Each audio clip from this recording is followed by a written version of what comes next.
started in 1989 and I worked at a record store. I started off putting CDs in the shelf and being a cashier. I took that into becoming the #2 manager in the store that made almost $8 million a year. And if you can imagine $8 million in record sales in 1989, which is probably like 20, 30 million today. And I went from there and took that into just working with labels, you know. Who would you consider the most successful hip-hop producer of all time? In terms of hip-hop music, and meaning real hip-hop music, it has to be Dr. Dre. Dr. Dre is an icon, he's a pioneer, he's a trendsetter, trailblazer.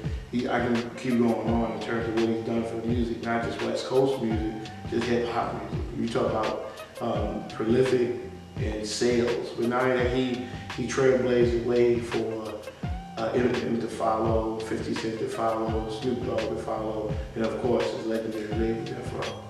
So without a doubt. How do you feel about the quote-unquote real hip-hop compared to commercial? How do you feel about this thing? Well, hip-hop should, as anything else, have different brands. Like I don't think with rock, you got your Screamers, your Yellers, you got your Kid Rocks, you got you gotta have a different versions of everything to reach the masses, because I think for hip-hop to grow, it has to be able to reach the suburbs, it has to be able to reach the hoods, it has to be able to reach different genres and just different people.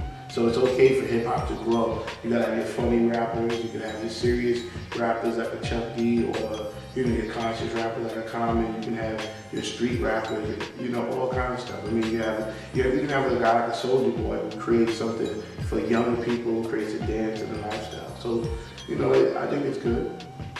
Who would you think is probably the best lyricist of all time? Wow. If you can name just one person. I say Jay-Z. Jay-Z. And I always look at things for the test of time. I'm talking about year after year, summer after summer, just lyrically, just like you could quote something from Jay-Z and you just like, wow. You know, and it'll have 2, 3 different meanings and some of the stuff. He's just the best. You know, he's like pound for pound the best lyricist ever. I agree, either him or Eminem. Right. Eminem was great too, but I just think like Jay-Z gave you more music, which gives you more of a test of his ability. Eminem will drop an album every 2 years. Jay-Z dropped an album every 8 months. So when you get 8 months of repetitiveness versus his body of work, you know, it's just so much more. Okay. R&B wise, who do you think is probably the most vocal voice you've ever heard throughout the century? Or your favorite, not favorite. Well, I think my favorite and most amazing is probably, I mean, I have to say two because they meant a lot to my life.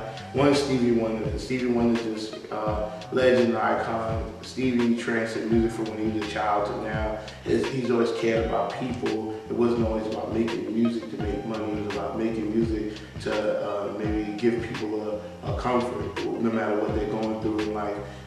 Stevie Wonder's always been like through and through, just one of the best. And then the other voice that I constantly hear in my mind is Aretha Franklin. You may say they're older, but it's just that they've always been a constant in terms of their music and what they give you, and their voice transcends.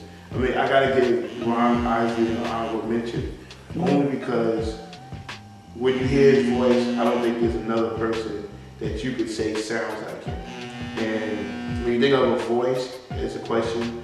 A voice is it's your identity. If you call someone on the phone, it's your identity on the phone, your voice speaking, not your name coming through the speaker, through the headphone. It's your voice. And I think Ronald Isley's voice, I don't know if there's anybody that sounds like him. I mean, you know, his voice is incredible. Okay, let's take it to the females. What female hip-hop artists do you think best lyricists of all time as far as females? Wow. It's really interesting you say that because females are taking somewhat of a hit. Like when I say a hit, like you can't like hot females. You got people that have done good work like Kim, Foxy Brown.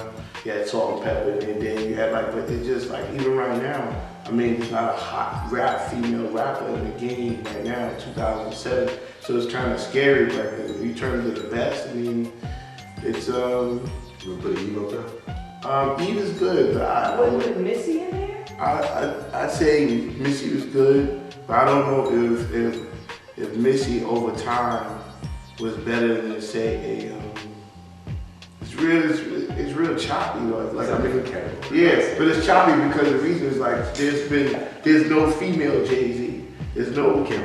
Kim was good, very good. Kim had a couple albums and but see, you gotta stand the test of time. See, Jay-Z, you can start from 1997 to 2007. And you can get an album, get a song off each album. Kim had maybe 2 albums, 2 solo albums, and you gotta transit and have to cross time.